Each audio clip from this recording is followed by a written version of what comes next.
concept of time seems self-evident. It is something which is flowing, non-stop. Time is represented through change, such as the rotation of the Earth about itself.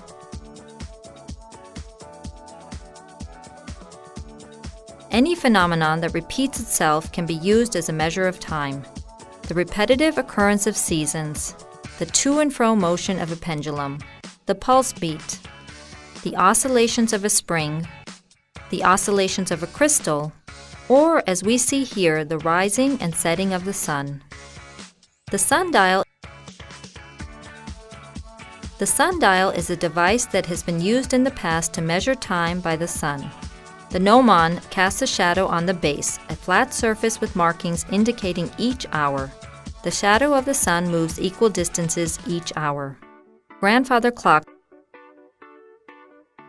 Our grandfather clocks consisted of oscillating pendulums. The pendulum swings to and fro, and as it swings, it turns a wheel with teeth. The turning wheel turns the second hand of the clock. Using a gear system, the hour and minute hands on the clock are driven at 60 and 3,600 times slower than the second hand. Spring balance clocks. We could use a spring instead of pendulum. A coiled spring provides the to and fro movement similar to the pendulum. This makes for a good wristwatch. The wristwatches of today use quartz mechanism. Quartz is a type of crystal that looks like glass. When you apply voltage or electricity, the quartz crystal vibrates or oscillates at a very constant frequency or rate. The vibration moves the clock's hands very precisely. The best quartz clocks have kept time for a year with an error of 0.02 seconds.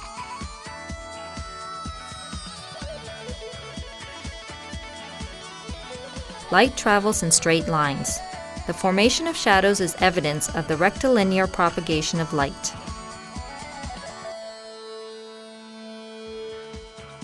The solar eclipse is nothing but a shadow formation. The source of light is the sun. The object is the moon. The screen is the Earth. When a portion of the Earth is in the umbra region, it does not receive any light from the sun. This is a total solar eclipse. In the penumbra region, people can view that part of the sun from where the rays reach them.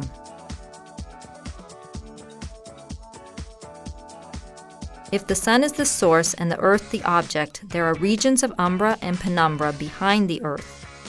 If the moon is in the umbra region, it cannot be seen at all, and we have a total eclipse of the moon.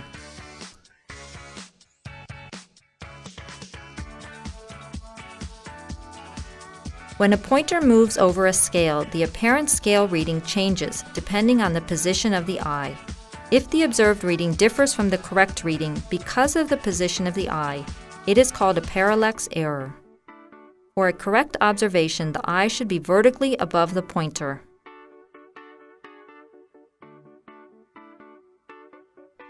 When a parallel beam of light falls on a concave mirror, the reflected light is said to converge at the focus of the mirror. If the mirror is large, not all rays of light converge at the focus. The locus of the points where the reflected rays meet is called the caustic curve. Whenever a ray of light travels from one medium to another, it changes its path based on its velocity. This process is called refraction. Here we see 3 cars moving from one terrain to another.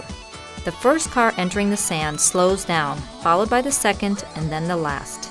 The direction of the lines joining the positions of the cars simulates a wavefront. The wavefront changes when it travels from one medium to another. The source of any sound is the vibrating body. A tuning fork produces a sound because of its vibrating prongs.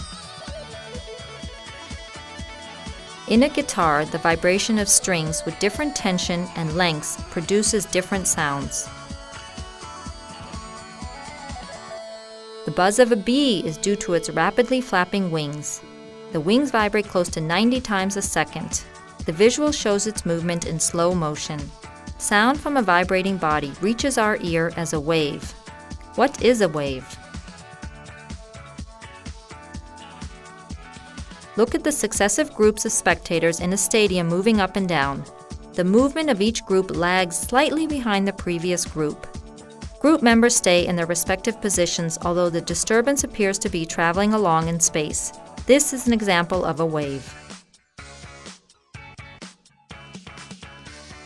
The ear can be divided into three main parts: the outer, middle, and inner ear. Sound waves are fed into the auditory canal and fall on a thin membrane called the eardrum. The eardrum starts to vibrate as a result. This mechanical model depicts the travel of sound waves through the ear. The ear is an organ in which sound travels through the air, outer ear, liquid, inner ear, and solid, middle ear. Here the three bones act as a lever system to transmit the energy onto the oval window. To show that the velocity of sound differs in solid, liquid, and gas, dominoes are arranged in 3 rows with unequal spacing. The first row represents the situation in a gas, the second in a liquid, and the third in a solid.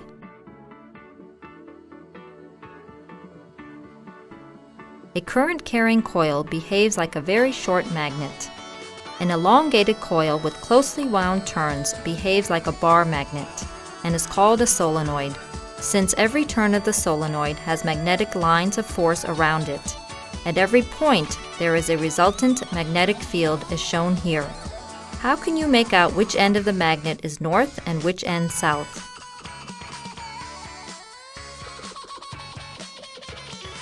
The visual shows a conductor and a magnetic field. When a current passes through the wire, it experiences a force whereby it loses contact with mercury. This stops the current flowing through the wire. When the current stops, the wire does not experience a force, so it goes back to its original position to make contact with mercury and complete the circuit. As a result, the wire undergoes repeated kicks.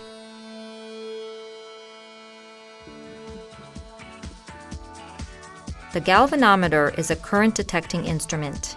Here we see an application of the process shown in the kicking wire experiment. It consists of a copper coil wound on a light aluminum frame, pivoted in such a manner that the coil rotates in a radial magnetic field provided by 2 curved magnets. When a current passes through the coil, it experiences a deflecting torque. The deflection of the coil is proportional to the current through the coil. A pointer attached to the frame moves over a scale which has been calibrated by first passing known currents.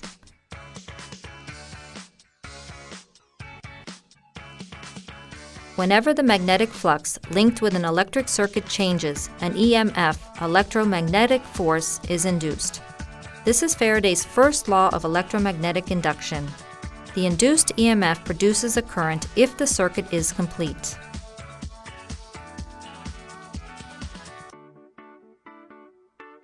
The transformer is based on electromagnetic induction. It consists of a laminated soft iron core, a primary coil, and a secondary coil. An alternating voltage is connected to the primary coil. This causes the flux in the primary to change constantly. These flux lines also pass through the secondary and hence induce an alternating electromotive force.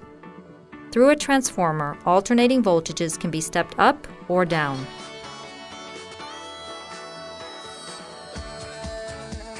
Geissler, in the 19th century, invented a vacuum pump. With this pump, he could produce discharges of electricity in evacuated tubes of varying shape, called Geissler tubes. When air is pumped out of the tube, the electrodes in the tube are connected by 1 or more violet streamers at around 2,700 pascals.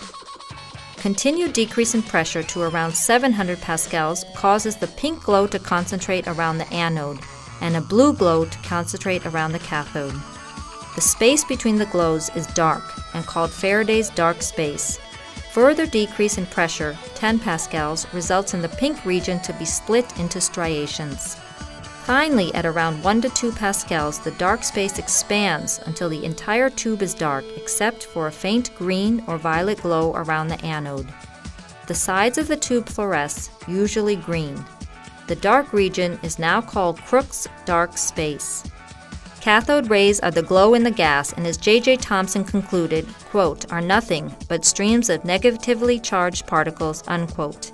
He called these particles electrons. There must be positive charge within the atom, called protons, which balance the negative electrons to create electrically neutral atoms. Here we see an experiment where the beryllium is bombarded with alpha particles emitted from polonium. It gives off a penetrating, electrically neutral radiation. When these radiations are passed through paraffin, rich in hydrogen atoms, the protons emitted are detected by an ionization chamber. This radiation consists of particles with almost the same mass as a proton. These are called neutrons. All atoms consist of electrons, protons, and neutrons. Here is the principle behind the working of a cloud chamber in which particles emitted from radioactive substances can be detected. A charged particle entering a chamber containing saturated vapor produces ions. The temperature and the pressure of the saturated vapor decrease by moving the piston. The vapor condenses on the ions and forms droplets, thereby creating streaks of cloud. Different types of particles leave different tracks. Relatively heavy alpha particles produce straight, dense tracks. Light beta particles leave wispy, irregular tracks.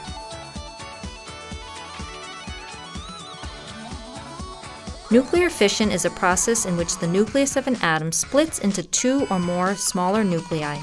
It is used to produce energy for nuclear power and in nuclear weapons. Nuclear fusion is the process which gives stars, the sun, their enormous energy, as two nuclei join together to form a heavier nucleus, releasing a large amount of energy.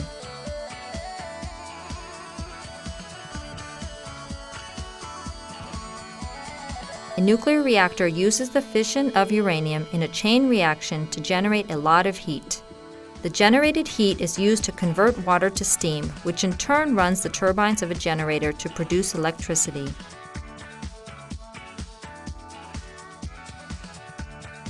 The motor is a device that provides mechanical energy when electrical energy and magnetic field are supplied. A simple DC motor consists of a rectangular wire of many turns wound on a frame. The frame is mounted on an axle between two magnetic poles. Current is passed through the coil via two brushes, which are pushed against the split ring commutator attached to the coil. The commutator ensures that the direction of current in the coil reverses every half cycle and the coil rotates in one direction.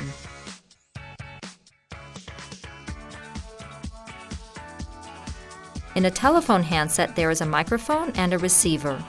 A telephone receiver makes use of electromagnetic induction. Coils are wound in opposite directions on two south poles of a magnet. Current going around one pole in the clockwise direction is reversed in the other pole, making one pole stronger. The armature tilts toward the stronger pole. The variable input current causes fluctuations, which are passed on to a diaphragm, reproducing the sound. The carbon microphone consists of two metal plates separated by carbon granules. When sound waves strike the outer plate, the pressure on the carbon granules changes, altering the electrical resistance between the plates. A direct current is applied between the plates, and any change in resistance results in a change in current. The sound signal is converted to an electrical signal.